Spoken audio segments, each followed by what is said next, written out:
The Chesapeake Bay, the crown jewel of coastal Virginia, has been utilized as a passageway since the arrival of Native Americans. The Chesapeake Bay Bridge Tunnel connects Virginia Beach to the eastern shore of Virginia. However, the bridge tunnel was not open to traffic until 1964. Prior to the bridge tunnel, the only way across the bay was by ferry boat.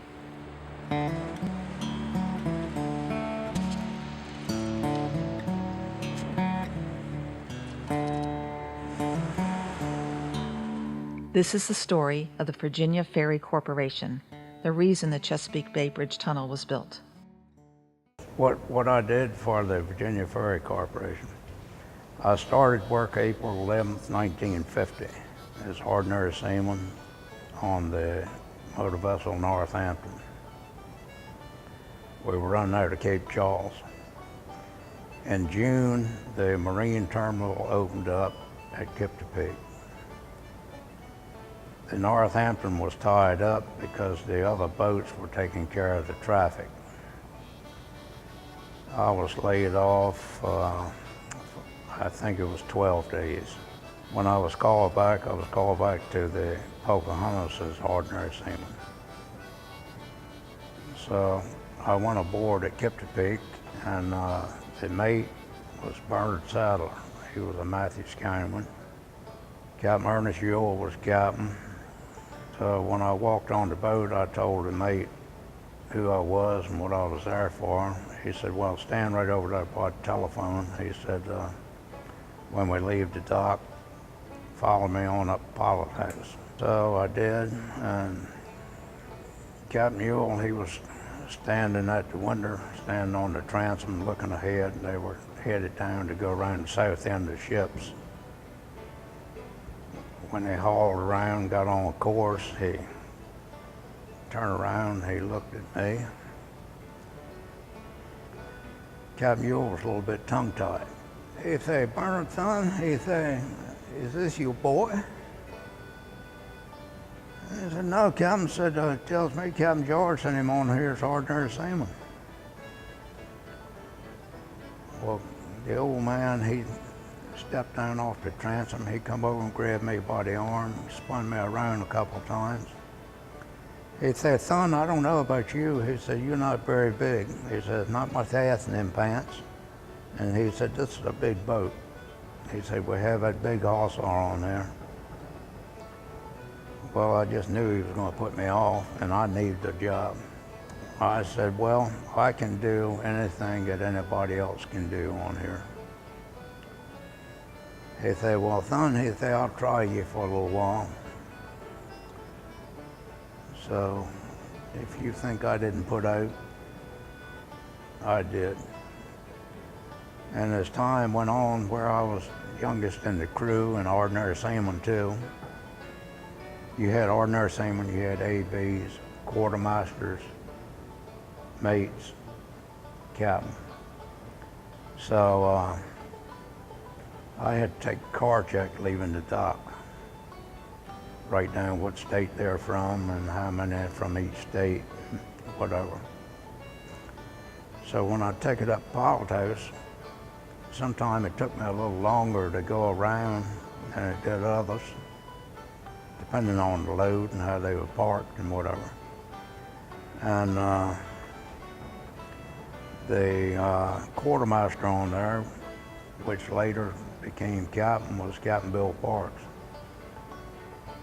I knew Bill most of my life. I'd walk up to the wheel if the captain wasn't in the Pilot House and say, what are you steering, Bill? Oh, I'm steering west-southwest. Well, how you know you're steering west-southwest? By the lubber's line. I said, what do you mean lubber's line? He said, that vertical line in the back of the compass. He said, that's in line with the keel of the vessel. That's straight dead ahead. Oh, okay. So now then I'm trying to learn the compass. I finally got nerve enough to say, well, let me try to steer. So I'd steer maybe 5 minutes or something like that. And I'd get out because I was always afraid Capt Mule was going to come back up there and raise hell, you know. So anyway, I kept doing that, and on Saturdays and Sundays, Saturday afternoon through Sunday, you didn't do any work.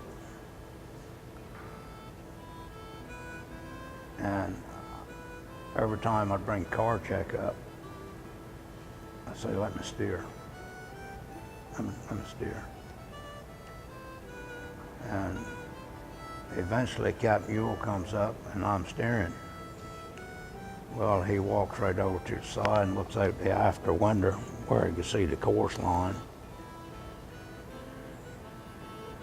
He didn't say nothing. So shortly after he'd come up there, I'd say, Bill, I won't go down now. So this kept going on and on and on, and the old man knew I knew how to steer, and he knew I'd learned the compass. We had a heavy northeaster on, and the quartermaster on there got scared and quit. The Pokey, she had a slow roll to her. Sometimes she'd roll over, and if another sea was just right, she'd go a little further and then come back, which was spooky. And I was, like to say, off watch, down in the forecastle, sleep. He come down and woke me up. He said, Richard, he said, get up. He said, you're my wheelsman. I said, Capt Mule, I said, I don't have an A/B ticket. He said, no matter, that don't matter, you're my wheelsman. So anyway, a couple months went by. I said to him, I said, Capt Mule, I said, I'm doing the job. I said, but I'm still getting ordinary seaman's pay. I deserve wheelsman's pay, which would have put me from 109 to 134 a month.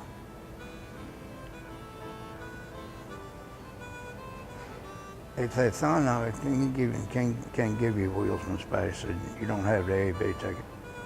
He said, you get your A/B ticket and that'll all change.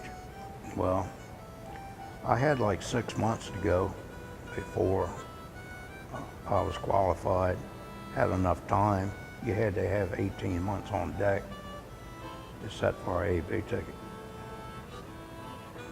So the day I got my 18 months in, I was up there on the foot of York Street to the Coast Guard, got my A/B ticket. So they gave me a little promotion there. And I was wheelsman on there a very good while. And when the Princess Anne come back from Baltimore after being lengthened, they put me on Princess Anne as wheelsman. And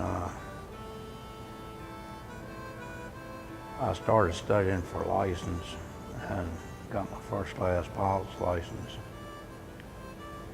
And it was 1953 or early 54 that I got my first class pilot's license. Then whenever anybody would go off on vacation or something, I'd go second mate. I kept going, and on down the road occasionally somebody would quit, so then I was first mate, second mate, and I was second mate most of the time, but whenever anybody took off and the first mates left, or if a captain went on vacation and the mate stepped up to captain, they put me on there as first mate. I'm sorry I didn't keep right on studying.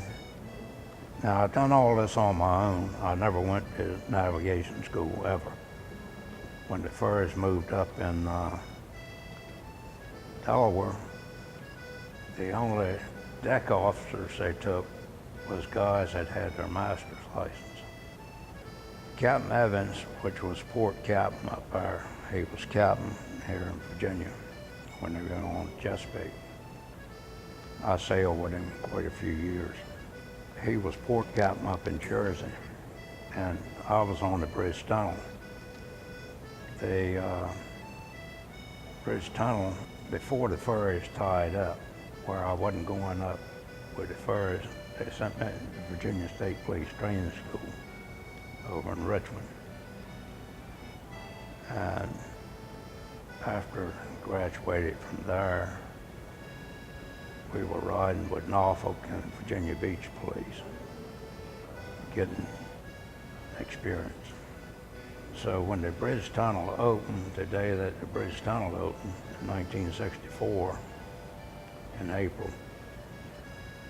the first day, the first shift, I was sergeant in security at Capt.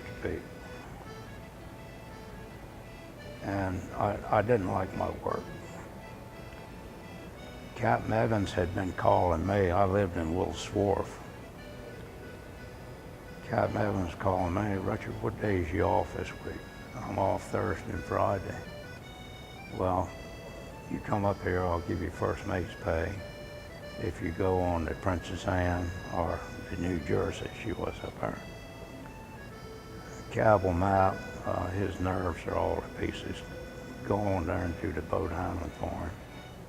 I said, okay, I'll be there.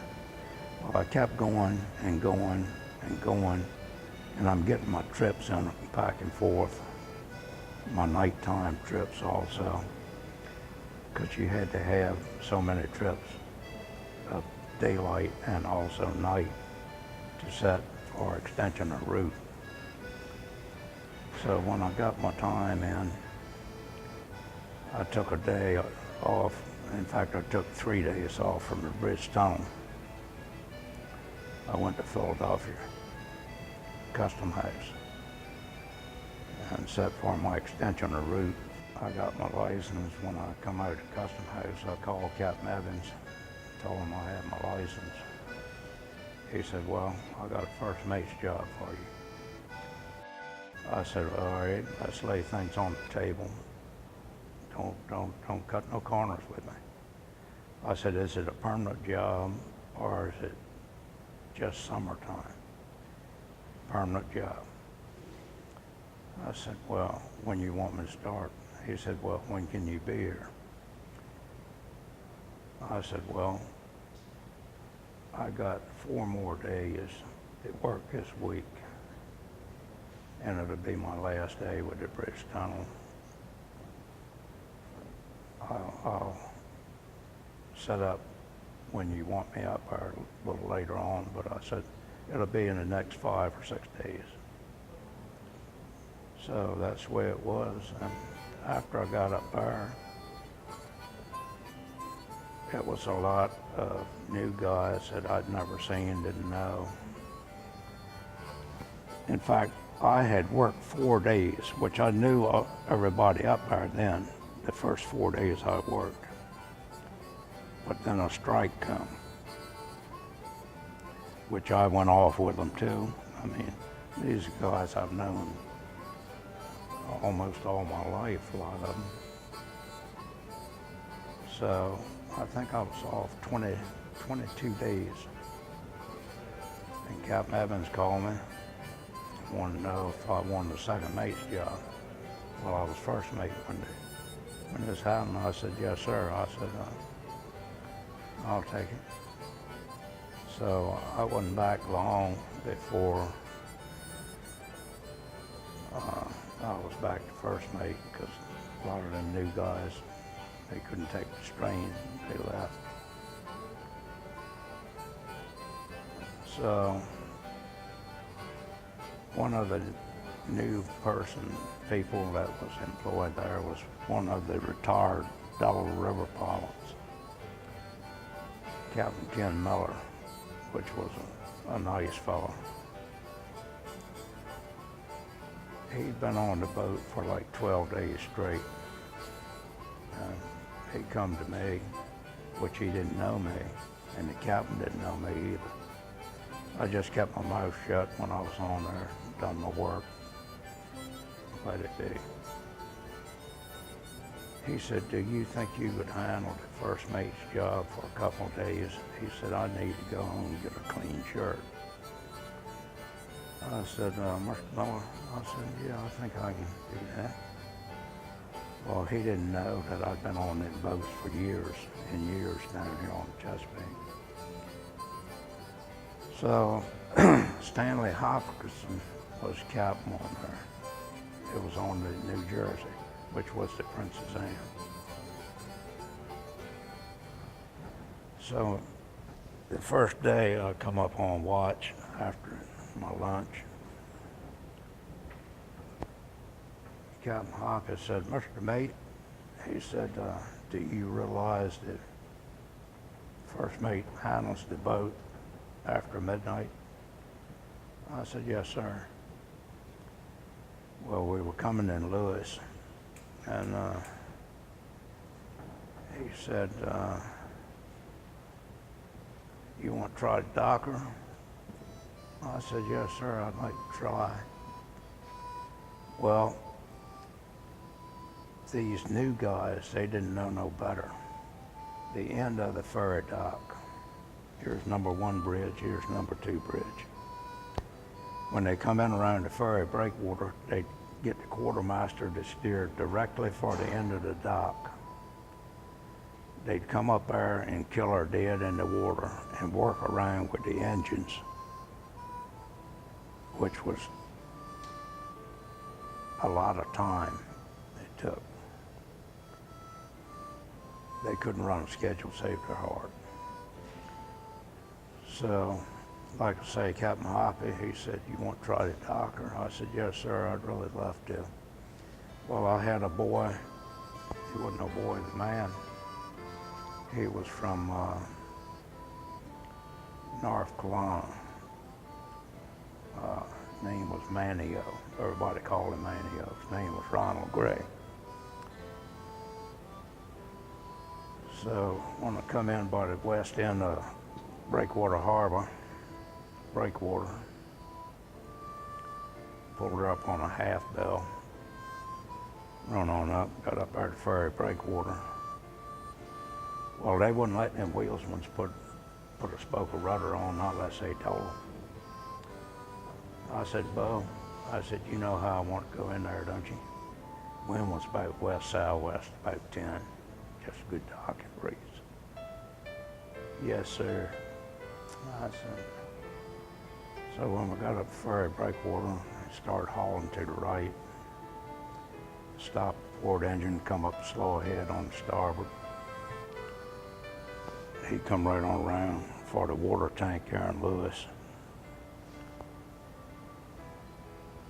And watching him out the corner of my eye, I knew when he started putting the left rudder on her, it was time to get that port engine back. And when she started hauling a little bit, I told him, I said, full of stern port. So when she started killing her headway good, I come full ahead on that starboard engine.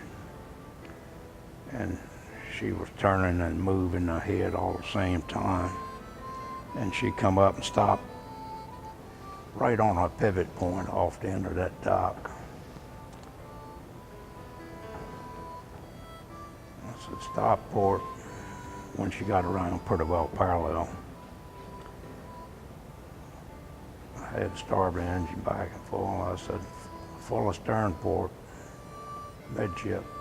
I was out on the bridge wing. So she was waltzing back there pretty good. I could see Captain Hoppy now, the porthole and the starboard side, the pilot house. He was looking out that porthole at the clusters of pollen coming by. Stop her. He reached over and pulled both of them up on a stop. And I let her go as long as I dared to. Full ahead too. Stop her, back starboard slow. She was right there. you wouldn't have felt her. So I come in and wrote docking time down. I said to the captain, I said, are you going to take her out or you want me to come up? No, you come up. I said, all right. So the next trip in there, the wind had come southeast, which kind of every evening that was your prevailing wind. Southwest mornings, southeast afternoons. So we had to go on number 2 bridge.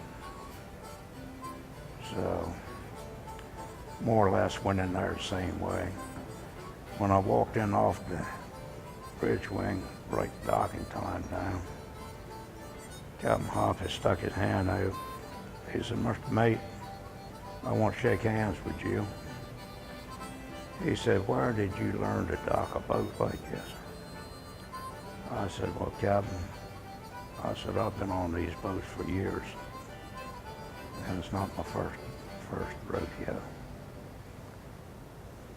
So after that, he had a lot of respect for me.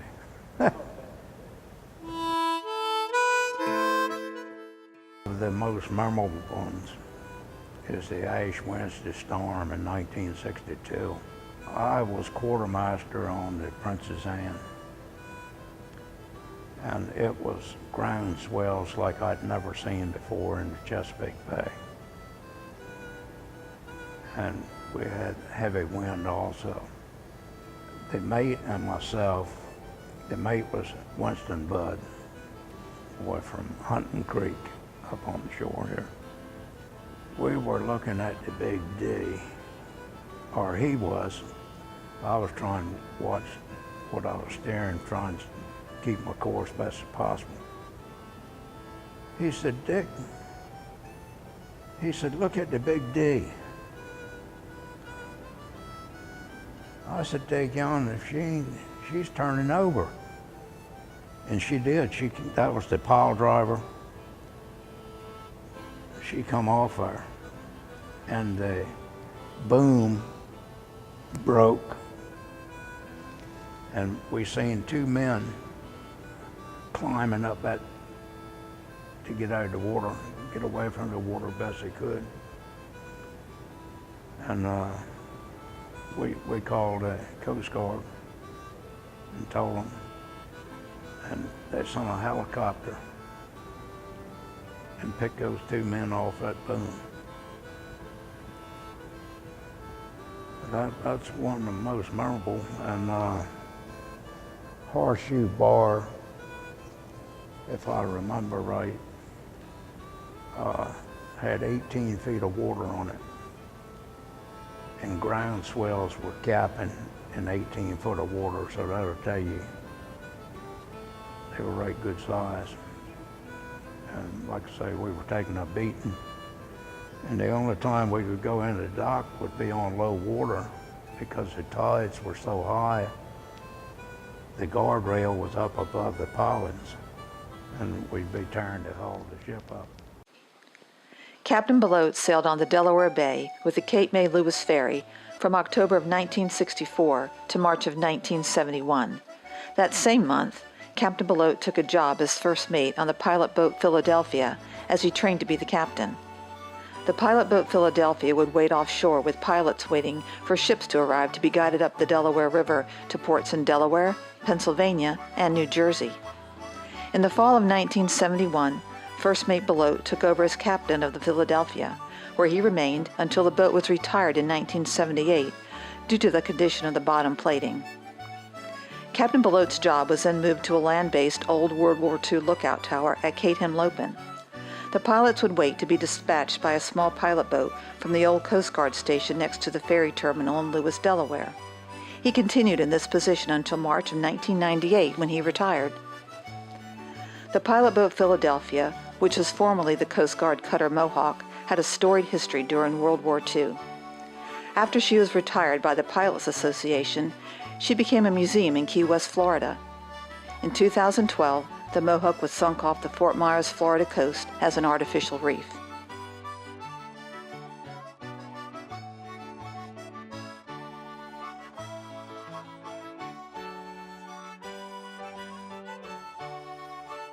Captain Belote, now retired, lives in Lewes, Delaware with his wife. In his retirement, he has taken up duck carving and has won many awards for his carvings.